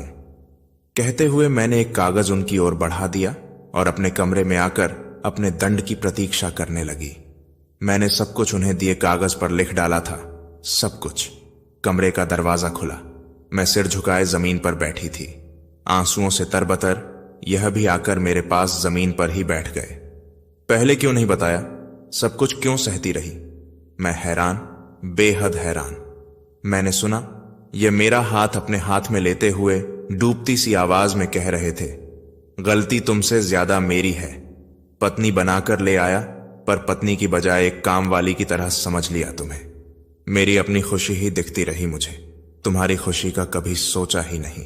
लेकिन शालू, मैं तुमसे प्यार नहीं करता, यह सच नहीं है। सच यह है कि बहुत प्यार करता हूं तुमसे। बस मेरा यह पुरुष वाला अभिमान, मेरा मेल ईगो इसे स्वीकारने से रोकता रहा है। गलती इंसान से ही होती है, मुझसे हुई, तुमसे भी हो गई, लेकिन अब और गलतियां हम नहीं करेंगे। मेरी पत्नी बच्चों की ओर कोई टेढ़ी नजर भी डालेगा तो अंजाम उसका बहुत बुरा होगा। डरो नहीं, मैं हूं तुम्हारे साथ। मेरी हैरानी की सीमा नहीं थी। यह मैं क्या सुन रही थी? जीवन भर यही सुनने को तो तरसती रही थी। मैं हूं ना तुम्हारे साथ। मुझे माफ कर देंगे ना? बहुत बड़ा अक्षम्य अपराध हुआ है मुझसे, लेकिन फिर भी मैं माफी मांग रही हूं। पत्नी बनने लायक नहीं, मैं आपकी दासी बनकर रह लूंगी। पागल हो, अब तक दासी की तरह रह रही थी, अब रानी बनकर रहोगी मेरे दिल में। इन्होंने मुझे गले से लगा लिया था। धड़ की आवाज तेज आवाज के साथ मेरी तंद्रा भंग हुई। मैंने चौंक कर देखा तो यह दरवाजे पर खड़े थे। देखकर लग रहा था कि इन्होंने काफी पी रखी थी। तो क्या मैं सपना देख रही थी? मेरी हिम्मत फिर जवाब दे गई। आगे पन्ने खाली थे। अर्चना सारी डायरी पलट ली। आगे कुछ भी नहीं था। क्यों नहीं था? क्या हुआ था गीता के साथ? अर्चना ने गहरी सांस ली। इन सब बातों का जवाब अर्चना को कल ढूंढना था। घड़ी रात के 3 बजा रही थी। अर्चना डायरी टेबल पर रखकर बिस्तर में दुबक गई। अर्चना नियत समय पर असाइलम पहुंच गई। अध्यक्ष के केबिन में गीता के प्रकरण पर ही चर्चा कर रहे थे। 2 पुलिस वाले भी वहां मौजूद थे जो सारी जानकारी ले रहे थे। उन्होंने घटना होने के ठीक बाद अर्चना द्वारा गीता की डायरी ले जाने पर आपत्ति भी जताई, लेकिन अध्यक्ष महोदय ने उन्हें अर्चना की ओर से मुतमईन कर दिया। अर्चना अब गीता के असाइलम में आने की वजह जानना चाहती थी। गीता के केस की जांच कर रहे अधिकारी ने बताया कि उनकी अब तक की छानबीन के अनुसार 5 साल पहले यह महिला बुरी तरह से घायल अवस्था में अस्पताल लाई गई थी।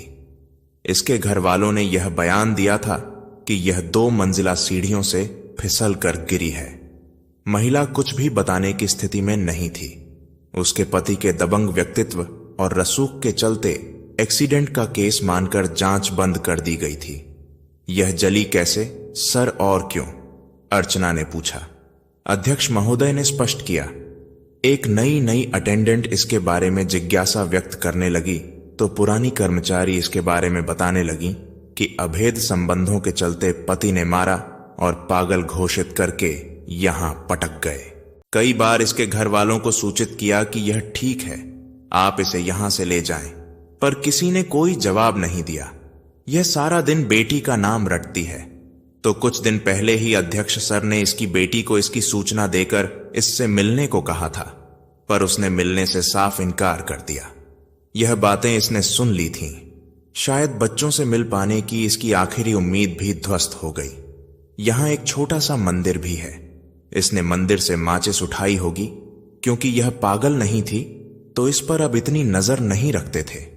अर्चना ने अध्यक्ष महोदय से गीता को देखने की इच्छा व्यक्त की। हम अस्पताल के बर्न वार्ड पहुंचे। रह रहकर उसकी चीखें दिल दहला रही थीं।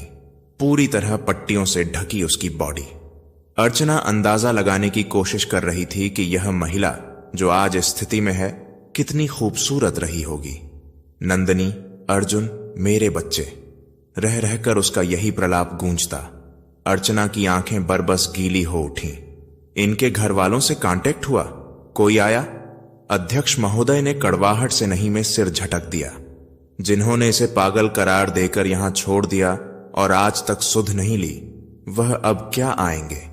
यह सीढ़ियों से नहीं फिसली थी। इसको जानवरों की तरह मारा गया था, प्रताड़ित किया गया था, इतना टॉर्चर किया गया था कि यह सुध बुध खो बैठी थी। पर पुलिस? तो यह अंदर की बात है, इसलिए मुझे पता है। पुलिस क्या करे? रसूखदारों के आगे बेबस है। इसके किराएदार और पड़ोसियों ने तस्दीक की थी इसकी प्रताड़ना की, लेकिन बाद में सब मुंह फेर गए। इनके किराएदार मकान खाली कर गए। बाद में केस ही बंद हो गया। ओह, मुझे बेहद अफसोस और दुख हो रहा था गीता के लिए। जब इसने सुध-बुध खो दी तो कभी कभी वकील साहब से मिलने घर आ जाने वाले किसी भी युवक को देखकर यह आक्रामक हो जाती, उसे मारने दौड़ती। लोग दबी जुबान में पागल कहने लगे तो घर वाले बहाना बनाकर यहां छोड़ गए। शायद इसे हर लड़के में कुणाल नजर आता होगा।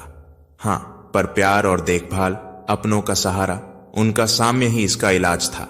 यह पागल नहीं थी, बस परिस्थितियों व मानसिक विचलन की अवस्था थी। पर घर वालों के लिए यह बोझ बन चुकी थी और बदनामी की वजह भी। अध्यक्ष महोदय यह कहते हुए काफी संयत हो गए थे। अर्चना जैसे स्वयं से ही बुदबुदा पड़ी। प्यार और अपनों का सहारा, यह दोनों ही इसके जीवन से शुरू से ही नदारद थे। प्यार की भूखी यह औरत हर कदम छली ही तो गई। पहले पिता ने छला परियों सी सुंदर नाजुक लड़की की कच्ची उम्र में इतने बड़े आदमी से शादी करके जहां उसके सपने कुचल दिए गए। फिर छली गई पति द्वारा, जिसने इसे सिर्फ अपनी इच्छा पूर्ति का साधन समझा। फिर छली गई उस नीच कुणाल द्वारा, जिसने इसके भोलेपन का खूब फायदा उठाया। फिर छली गई समाज द्वारा, जिसकी रूढ़ियों नजरियों के चलते एक अच्छी खासी स्त्री को पागल करार दे दिया गया और किसी ने ऐतराज नहीं किया। सर, मैं इसके घर वालों से मिलना चाहती हूं, कोई कांटेक्ट नंबर वगैरह? अध्यक्ष महोदय ने बताया, बेटी अब विदेश में है, लॉ की पढ़ाई कर रही है। बेटे को भी वहीं भेज दिया गया है। वकील साहब ने इस घटना के कुछ महीनों बाद ही दूसरी शादी कर ली थी, पर वे अब सैर छोड़ गए हैं। सर, मैं गीता मां के लिए कुछ भी कर पाई तो खुद को खुशनसीब समझूंगी। अर्चना ने 2 दिनों की जी तोड़ कोशिशों के बाद वकील साहब और नंदिनी का नंबर हासिल कर ही लिया। लेकिन अफसोस, जब अर्चना ने नंदिनी को उसकी मां के साथ हुई घटना के बारे में सूचित किया तो नंदिनी ने अपनी मां के लिए जो कहा वह सुनकर अर्चना को धक्का लगा। एक गिरी हुई औरत को आप मेरी मां मत कहिए। मेरी मां तभी मर गई थी जब उसने पापा को चीट किया था। हम भाई बहन के साथ उसने जो किया उसकी यही सजा है। सॉरी, पर आप दोबारा फोन मत कीजिएगा, कहकर उसने फोन काट दिया। अर्चना निराश हो गई, पर फिर भी वकील साहब से उनकी एक क्लाइंट बनकर अपॉइंटमेंट लेकर मिलने पहुंच गई। वकील साहब के चेहरे से रोब और अभिमान टपक रहा था। जैसे ही अर्चना ने गीता की चर्चा की, उनके तेवर बदल गए। उन्होंने नौकर को आवाज दी, राम, मैडम को बाहर जाने का रास्ता दिखा दो। अपमान से मैं उठकर खड़ी हो गई। मैं चली जाऊंगी सर, पर आप एक बार अगर उससे मिल लेते। बहुत बुरी स्थिति में है वो। अर्चना ने जैसे तैसे आखिरी कोशिश की। वे घूरते हुए बोले, आपको इलाज की जरूरत है मैडम, बेहतर है आप फौरन निकल जाएं। अर्चना वहां से निकल आई। अर्चना को ऐसे ही व्यवहार की आशंका थी, पर क्या पत्नी के अंतिम समय में भी एक पति सब कुछ भूलकर उसके पास आ खड़ा नहीं हो सकता? स्वार्थी कहीं का। अब अर्चना का अगला प्रयास उसे ढूंढना था, जो इस पूरे फसाद की जड़ था। वक्त कम था, क्योंकि गीता मां के बचने की आशा ना के बराबर थी। अर्चना कुणाल के ठिकाने पर पहुंची तो पता चला वो तो सालों से गांव में ही है। शहर आए तो बरसों हो गए। 2 घंटों का रास्ता तय कर अर्चना किसी तरह कुणाल के पैतृक आवास पर पहुंची। वहां उसके वृद्ध माता पिता और भाई भाभी से मिली। सारा प्रकरण जानकर वे दुखी स्वर में बोले, उसकी इन्हीं हरकतों की वजह से ही हमने कई साल पहले ही उसे अपने घर संपत्ति सबसे बेदखल कर दिया है। उसकी अय्याशियों की वजह से ही उसके यहां आने पर रोक लगा दी। तब वह तबका निकला, अब तक पता नहीं कहां है, क्या कर रहा है। हमारा उससे कोई संपर्क नहीं, ना उसकी करतूतों से कोई लेना देना है। ईश्वर उस औरत को जिंदगी बख्शे। मेरे बेटे की वजह से किसी का घर खराब हुआ। मुझे शर्मिंदगी है कि वह मेरा बेटा है। सब ओर से हारकर अर्चना वापस आ गई। अध्यक्ष महोदय ने बताया, आज 5वां दिन है, जैसे गीता के प्राण कहीं अटके हैं।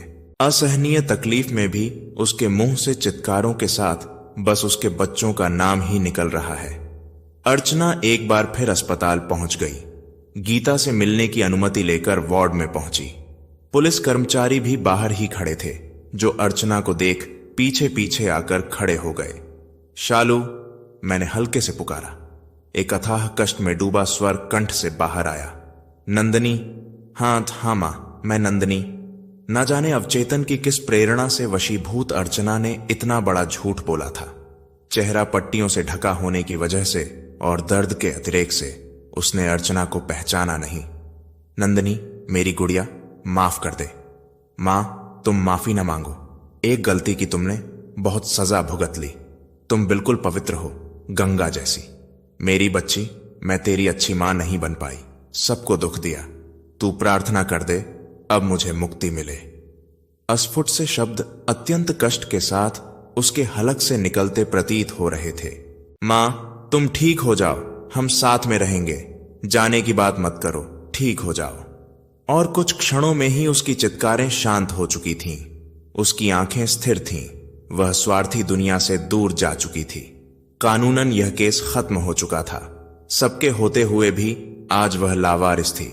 सिर्फ एक गलती उसके जीवन का सबसे बड़ा गुनाह बन गई, जिसकी कीमत उसने इतने साल पागल खाने में काटकर और अंत गोतवा जान देकर चुकाई। क्या गुनहगार सिर्फ वही थी? शादीशुदा होते हुए भी गैर मर्द का सहारा ढूंढना उसकी गलती अवश्य थी। पर यह गलती करने पर मजबूर किसने किया? क्या वह गुनहगार नहीं था? अपने से 13 वर्ष छोटी लड़की से विवाह कर उसकी छोटी छोटी आशाओं को पूरा न करने वाला, उसके सपनों को कुचलने वाला गुनहगार नहीं था। उसे अपने जाल में फंसाकर पथ भ्रष्ट करने वाला गुनहगार नहीं था। उसके साथ अन्याय होते देखकर भी जो परिवार वाले चुप्पी साधे रहे, वे गुनहगार नहीं थे। उसके बच्चे, जिनके लिए उसने सब कुछ न्यौछावर कर दिया, उसकी अपेक्षा करने वाले, क्या वे जिम्मेदार नहीं थे? यह सब तुम्हारे गुनहगार हैं गीता। तुम्हारी गलती में इन सब की गलती भी शामिल है। तुम तो अपने साथ साथ उनके हिस्से की सजा भी काट गई। भगवान तुम्हें अपने चरणों में स्थान दे। दोबारा कभी यहां स्त्री बनकर जन्म न लेना। प्यारे साथियों, गीता की कहानी कोई अकेली घटना नहीं, बल्कि उस समाज का चेहरा है जहां एक स्त्री की भावनाएं, इच्छाएं और तकलीफें अक्सर नजरअंदाज कर दी जाती हैं। उसे सिर्फ एक भूमिका में देखा जाता है, बेटी, पत्नी, मां, लेकिन एक इंसान के तौर पर समझा नहीं जाता। उसकी एक गलती को आधार बनाकर समाज ने उसे चरित्रहीन, पागल, गिरी हुई औरत का टैग दे दिया। लेकिन यह नहीं सोचा कि वह उस परिस्थिति में क्यों पहुंची। एक औरत जो स्नेह, अपनापन, सुरक्षा और सम्मान की भूखी थी। जब उसे यह सब अपनों से नहीं मिला, तो उसने वह सहारा वहां ढूंढा जहां नहीं ढूंढना चाहिए था। पर क्या गलती सिर्फ उसकी थी? उसका पति, जिसने कभी उसकी भावनाओं को नहीं समझा, सिर्फ उसे उपभोग की वस्तु समझा, क्या वह निर्दोष था? कुणाल, जिसने उसकी मासूमियत और अकेलेपन का फायदा उठाया, क्या वह सही था? वो समाज जो चुप रहा जब उसे प्रताड़ित किया जा रहा था, क्या वह न्यायपूर्ण था? वो बच्चे जो उसकी ममता को भूल गए, क्या वे सही ठहरे? सच तो यह है कि गीता ने सिर्फ अपनी नहीं, बल्कि इस समाज की सामूहिक संवेदनहीनता की सजा भुगती। उसकी मौत एक और चेतावनी है कि अगर हम अपनी बेटियों, बहनों, पत्नियों को सिर्फ रिश्तों में बांधते रहेंगे, उन्हें इंसान के रूप में स्वीकार नहीं करेंगे, तो न जाने कितनी गीता इस दुनिया से यूं ही लावारिस विदा होती रहेंगी। यह कहानी से हमें यह सीख मिलती है कि हर स्त्री सिर्फ किसी की मां, पत्नी या बेटी नहीं होती। वह एक इंसान होती है जिसकी भावनाओं, इच्छाओं और गरिमा का सम्मान किया जाना चाहिए। उसकी एक गलती को उसकी पहचान मत बनाइए, क्योंकि उस गलती के पीछे अक्सर बहुत सी अनदेखी गई सच्चाइयां होती हैं। अगर समाज समय रहते समझ जाए तो कई जिंदगियां बच सकती हैं। सिर्फ औरतें ही नहीं, बल्कि समाज भी खुद को बदलना सीखे। प्यारे साथियों, तो कैसी लगी आपको हमारी यह कहानी? अगर कहानी अच्छी लगी हो तो कमेंट बॉक्स में जरूर बताएं। तो आज के लिए बस इतना ही। मिलते हैं अगली वीडियो में एक और नई कहानी के साथ। तब तक के लिए खुश रहें, अपना और अपनों का ख्याल रखें। जय श्री राधे कृष्ण।